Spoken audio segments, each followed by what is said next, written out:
19वीं शताब्दी के मध्यकाल के दौरान ब्रिटेन में आयरिश इमिग्रेंट्स धड़ल्ले से आ रहे थे और इसका असर वहाँ के सबसे बड़े शहर लंदन में दिखने लग गया था।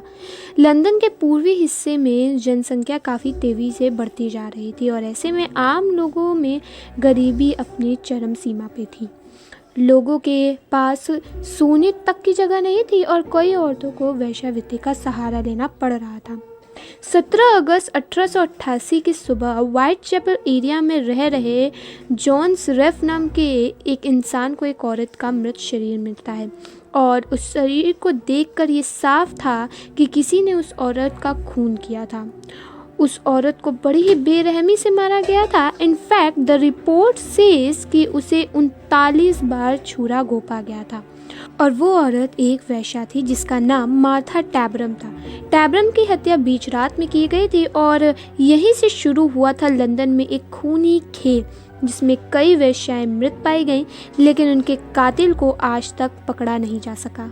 व्हाइट चैपल एरिया में हत्याएं कोई हैरानी वाली बात नहीं थी, लेकिन टैबरम की हत्या इतनी निर्दयता से की गई थी कि इस अपराध के वाक़ये ने सबको झकझोर कर रख दिया था।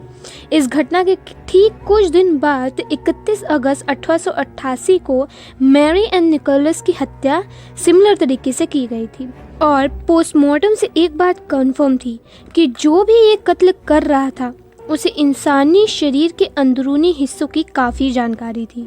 आने वाले कुछ दिनों में 4 और ऐसी ही हत्याएं होती हैं जो कि एनी चैपरम, एलिजाबेथ स्ट्राइड, कैथलीन एडविस और मेरी जेन केली की थी और इन सब में बस एक ही बात कॉमन थी कि ये सभी औरतें वेश्यावृत्ति से किसी न किसी तरह कनेक्टेड थी।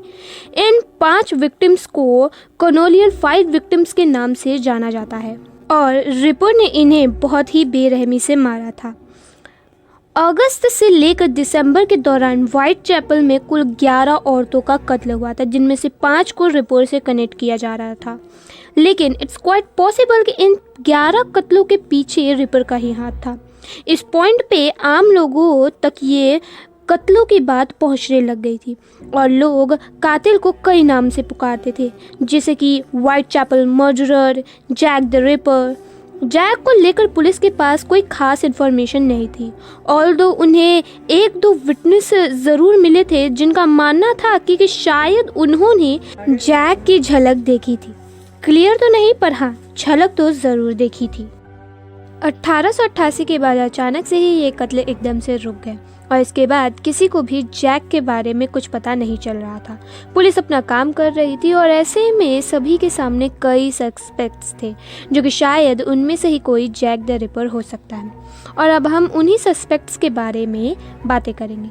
लेकिन इससे पहले मैं आपको बता दूं कि 3-4 महीनों में पुलिस को कई लेटर्स मिले क्लेमिंग कि वो जैक द रिपर है, लेकिन उनमें से ज़्यादातर लेटर्स ऐवे ही किसी ने लिखा था, लेकिन 3 ऐसे लेटर्स थे जो कि काफ़ी इम्पॉर्टेंट थे और इन 3 लेटर्स का नाम था dear boss saucy Jacky from hello.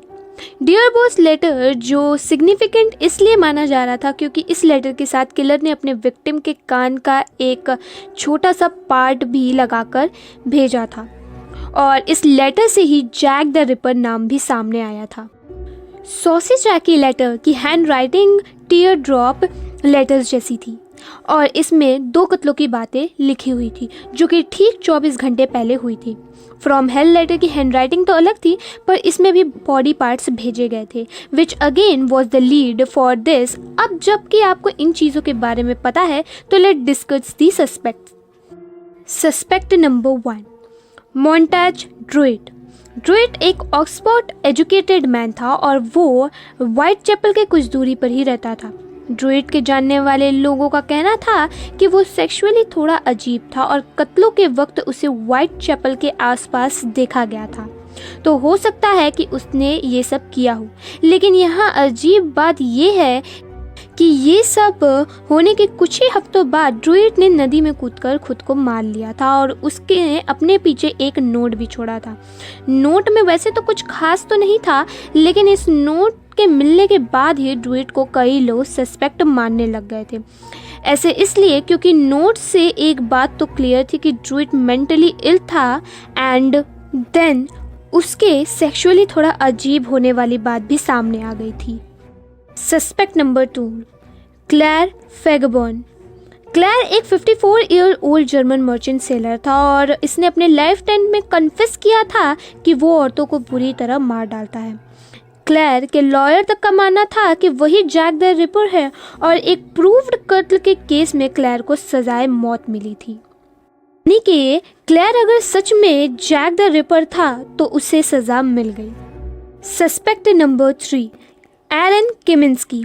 एरन पेशे से एक बार्बर था और वो मेंटली स्टेबल नहीं था। I mean he was known to hate women और इसलिए इट वॉज क्वाइट पॉसिबल कि उसने ये सब करा होगा।